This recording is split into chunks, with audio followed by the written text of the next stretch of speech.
Hi friends, Vinayaka చవితికి ఏమేం ప్రసాదాలు చేయాలని ఆలోచిస్తున్నారా?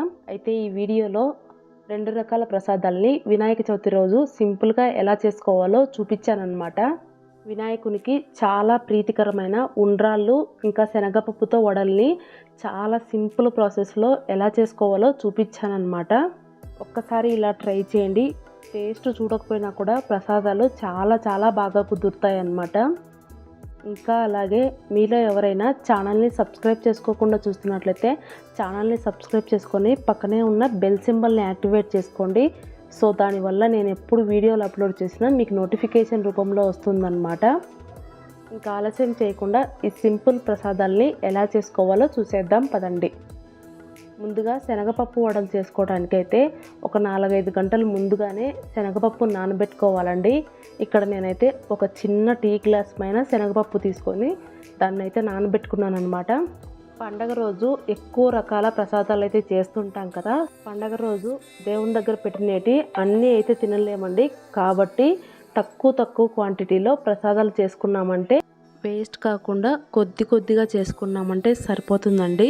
ఇలా మనకు ఏది ఎంత క్వాంటిటీలో కావాలనేది ముందుగానే ఆలోచించి పెట్టుకోవాలన్నమాట. ఇలా చేసుకున్నామంటే ఎక్కువగా వేస్ట్ కాకుండా ఉంటుందండి. ఇక్కడ నేను తీసుకున్న శనగపప్పుతో అయితే కరెక్ట్గా 5 వడలు వచ్చాయన్నమాట. 5 వడలు అయితే దేవుని దగ్గర పెట్టుకోవడానికి కరెక్ట్గా సరిపోతాయండి.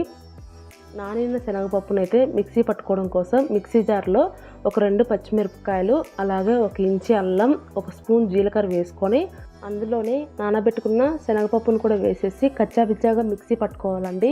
మెత్తగా మిక్సీ పట్టుకోకుండా కొద్దిగా పలుకు ఉండేలాగా మిక్సీ పట్టుకోవాలి. ఇప్పుడు అందులో సన్నగా కట్ చేసి పెట్టుకున్న కొత్తిమీర ఇంకా కరివేపాకు, కొద్దిగా సాల్ట్ వేసేసుకొని బాగా కలిపేసుకోండి. దేవుడికి ప్రసాదంగా పెట్టుకునేటప్పుడు అయితే ఉల్లి, వెల్లుల్లి ఇలాంటివి వేసుకోకూడదన్నమాట. పిండిలో అన్నీ బాగా మిక్స్ అయ్యేలాగా కలిపేసుకొని పక్కన పెట్టేసుకోవాలి. ఈ లోపు అయితే గ్యాస్ పైన ఒక ప్యాన్ పెట్టుకొని అందులో డీప్ ఫ్రైకి సరిపడినంత ఆయిల్ పెట్టుకొని ఆయిల్ని మీడియం ఫ్లేమ్లో హీట్ చేసుకోండి. కొద్దిసేపటికైతే ఆయిల్ హీట్ అవుతుందన్నమాట. ఆయిల్ హీట్ అయిందో లేదో చెక్ చేసుకోవడానికి అందులో కొద్దిగా పిండి వేసామంటే ఆ పిండి అయితే ఎమ్మటే పైకి రావాలండి. అలా పైకి వచ్చిందంటే ఆయిల్ పర్ఫెక్ట్గా హీట్ అయిపోయినట్లు. ఇప్పుడు మనం కలిపి పెట్టుకున్న పిండిని అయితే వడలాగా చేసుకోవాలండి. దానికోసం ఒక ప్లాస్టిక్ కవర్ కానీ లేకుంటే బటర్ పేపర్ కానీ తీసుకొని చేతికి కొద్దిగా తేమ చేసుకొని వీడియో క్లిప్లో చూపించిన విధంగా వడ షేప్లో లాగా ఒత్తుకోవాలన్నమాట. ఇలా వడ షేప్లో ఒత్తుకునేటప్పుడు మరీ పల్చగా కాకుండా అలాగని మరీ మందంగా కాకుండా మీడియం సైజులో ఒత్తుకోండి. ఇలా ఒత్తుకున్న తర్వాత వడనైతే తీసుకుని వెళ్ళి కాగుతున్న ఆయిల్లో వేయాలండి. మనకు శనగపప్పుతో చేసుకునే వడలు అయితే చేతికి అంటుకుపోతాయనే బాధే ఉండదండి. చాలా ఈజీగా వచ్చేస్తాయి అన్నమాట. చూడండి ఎంత బాగా వచ్చాయో. ఇలా తీసుకున్న వడనైతే ఆయిల్లో వేసుకొని ఆయిల్ని మీడియం ఫ్లేమ్లోనే పెట్టుకొని కాల్చుకోవాలన్నమాట. వడ వేసిన తర్వాత ఎమ్మటే కదిలించకుండా కొద్దిసేపు అలాగే వదిలేసామంటే దానంతటా అదే పైకి వస్తుందండి. అలా పైకి వచ్చిన తర్వాత వడని ఇంకొక వైపుకు తిప్పుకుంటూ గోల్డెన్ బ్రౌన్ కలర్ వచ్చేంత వరకు ఫ్రై చేసుకోవాలి. వడలు కొద్దిసేపటికి మంచిగా ఫ్రై అయిపోయి కలర్ కూడా చేంజ్ అయిపోతాయి అన్నమాట. ఇలా గోల్డెన్ బ్రౌన్ కలర్లోకి వచ్చినాక తీసేసుకొని పక్కన ఒక ప్లేట్లో పెట్టేసుకోవాలండి. సేమ్ ఇలాగే మిగిలిన పిండితో కూడా వడలు వేసేసుకోవడమేనమాట.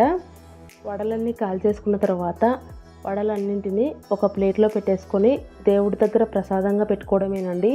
వడలు అయితే ఎంత బాగా వచ్చాయి చూడండి. శనగపప్పు వడలు టేస్ట్ కూడా చాలా బాగుంటాయి అన్నమాట. ఇంకా వినాయకునికి కూడా చాలా ఇష్టం అండి. ఇలా శనగపప్పుతో వడల్ని మీరు కూడా వినాయక చవితి రోజు చేసి పెట్టండి. వినాయకునికి చాలా ఇష్టం అన్నమాట. చాలా సింపుల్గా ఇంకా ఈజీగా ఒక రకం ప్రసాదం అయితే చూపించాను కదండి. ఇంకా రెండవ రకం ప్రసాదమైన బియ్యం నూకతో ఉండ్రాళ్ళు టేస్టీగా ఎలా చేసుకోవాలో చూసేద్దాం పదండి. వినాయకునికి ఉండ్రాళ్ళు అంటే చాలా ఇష్టం అన్నమాట. ఆ రోజు ఏ ప్రసాదం చేసినా చేయకపోయినా కూడా ఈ ఉండ్రాళ్ళను అయితే కంపల్సరీగా చేసుకోవాలండి.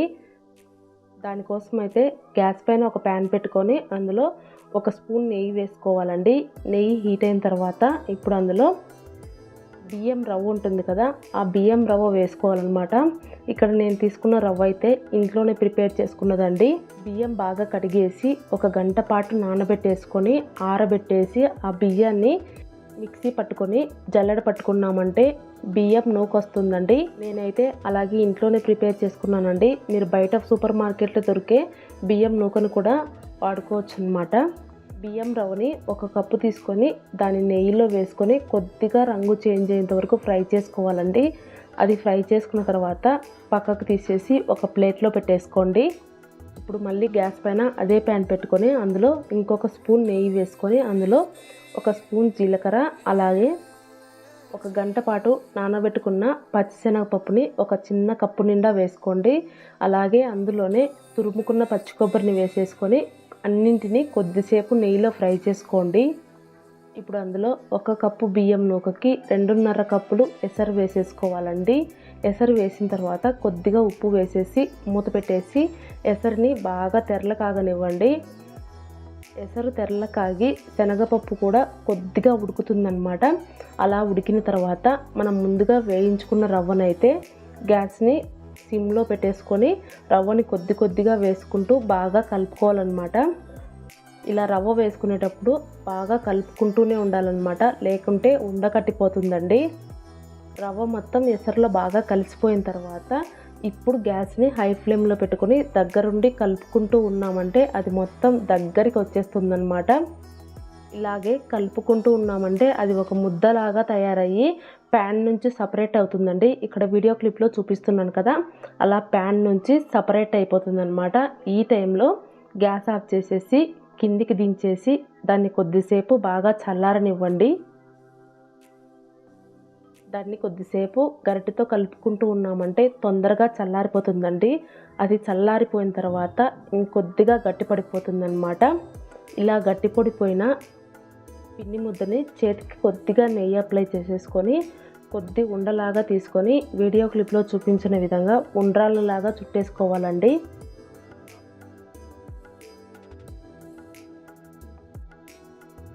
ఇలా చుట్టుకున్న ఉండ్రాలనైతే నెయ్యి రాసి పెట్టుకున్న ఇడ్లీ పాత్రలో పెట్టేసుకోవాలండి. మిగిలిన పిండిని కూడా సేమ్ ఇలాగే ఎన్ని ఉండ్రాళ్ళు అయితే అన్ని ఉండ్రాళ్ళుగా చుట్టుకోవాలన్నమాట. ఉండ్రాలన్నింటినీ చుట్టేసుకున్న తర్వాత వాటన్నింటినీ ఇడ్లీ ప్లేట్లో పెట్టేసుకోవాలండి. ఇప్పుడు వాటిని ఆవిరి పట్టించడం కోసం ఇడ్లీ పాత్రలో కొన్ని నీళ్ళు వేసి నీళ్లు మరిగిన తర్వాత ఇడ్లీ ప్లేట్లను అయితే అందులో పెట్టేసుకొని ఒక 5 నిమిషాలు ఆవిరి మీద ఉడికించుకున్నామంటే ఉండ్రాళ్ళు అయితే రెడీ అయిపోతాయండి. చూశారు కదా ఉండ్రాళ్ళు ఎంత చక్కగా రెడీ అయిపోయాయో. టేస్ట్ అయితే చాలా బాగా వచ్చాయండి. రవ్వని వేయించుకొని ఉండ్రాళ్ళు చేసుకోవటం వల్ల టేస్ట్ చాలా బాగుంటాయి అన్నమాట. వినాయక చవితి రోజు మీరు కూడా ఇలా వినాయకునికి ఉండ్రాళ్ళు చేసి పెట్టండి. వినాయకునికి ఉండ్రాళ్ళు అంటే చాలా ఇష్టం అన్నమాట. అంతేనండి, 2 రకాల ప్రసాదాలను అయితే చాలా సింపుల్గా చూపించాను కదా. మీరు కూడా వినాయక చవితి రోజు 2 రకాల ప్రసాదాలను ట్రై చేయండి. ఒకవేళ ట్రై చేస్తే కనుక మీకు ఎలా కుదిరిందనేది ఫీడ్బ్యాక్ని కామెంట్ సెక్షన్లో కామెంట్ చేయడం మాత్రం మర్చిపోవద్దు. అలాగే ఈ వీడియో మీకు నచ్చినట్లయితే లైక్ చేయండి, షేర్ చేయండి. ఇంకా tasty, quick and healthy recipes కోసం మన ఛానల్ని సబ్స్క్రైబ్ చేసుకోండి. Thank you for watching.